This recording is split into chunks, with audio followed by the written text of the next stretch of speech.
Hello everyone, আসসালামু আলাইকুম সবাইকে। সবাই কেমন আছেন? আমরা গিয়েছিলাম প্রকৃতির কোলে, যে জায়গাটা এক টুকরো স্বর্গ বলা চলে, সেইখানে। টাঙ্গুয়ার হাওর, নীল আকাশ আর বিশাল জলের মেলবন্ধন। একদিকে অসীম হাওর, অন্যদিকে দূরের পাহাড়ের সবুজ। নৌকা ভেসে চলে ধীরে ধীরে। হাসি, আড্ডা, খুনসুটি, এগুলোই আসলে ভ্রমণের আসল আনন্দ। সবাই একসাথে ঝাঁপিয়ে পড়েছি জলে, চারপাশ মুখরিত আমাদের হাসির শব্দে। সকালের সূর্যের আলো হাওরের জলে পড়ে, তৈরি করে সোনালি ঝিলিক। সুনামগঞ্জের টেকের ঘাটে এসে যে দৃশ্য চোখে পড়ে সেটাই নীলাদ্রি লেক।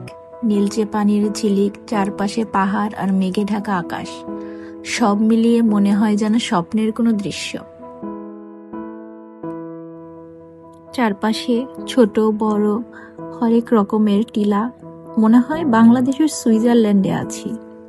দূরে দেখা যায় ইন্ডিয়ার সবুজে ঘেরা পাহাড়। টেকের ঘাটের ওপাশেই লুকিয়ে আছে পাহাড়ি ঝিরি। ভারতের বুক থেকে নেমে আসা ঠান্ডা জল শান্ত হাওরে মিশে গেছে। পা ডুবিয়ে বসলে মনে হয় সব দুশ্চিন্তা ভেসে যাচ্ছে এই স্বচ্ছ স্রোতের সাথে। প্রকৃতির এমন প্রশান্তি যেন নিঃশব্দে বলা এক শান্তির গল্প। এরপরে যাই শিমুল বাগান। এখন ফুল নেই, তবুও গাছগুলো এক অদ্ভুত শান্তি ছড়িয়ে দেয়। মাটিতে পড়ে থাকা শুকনো পাতা আর মাথার উপর দুলতে থাকা শাখাগুলো মনে করিয়ে দেয় ঋতু পরিবর্তনের গল্প। এখানে আমার মেয়ে খুঁজে পেয়েছে নিজের আনন্দের আকাশ। ফুলের শূন্যতা ভরিয়ে দিয়েছে আমার ছোট্ট মেয়েটার হাসি আর তার দৌড়ঝাঁপে। প্রকৃতি যতটা শান্ত, তার আনন্দে এই বাগান ঠিক ততটাই জীবন্ত হয়ে উঠেছিল।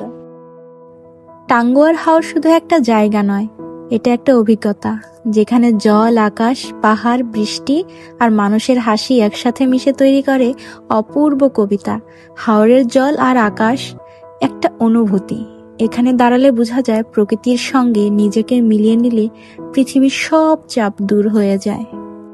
এই ভ্রমণটা ছিল আমার এক স্বপ্ন, আর সেটা পূর্ণ হলো। ফুল, বাগান, প্রকৃতি আর আমার ছোট্ট মেয়ের হাসি, সবকিছু মিলে মনে হলো জীবন সত্যি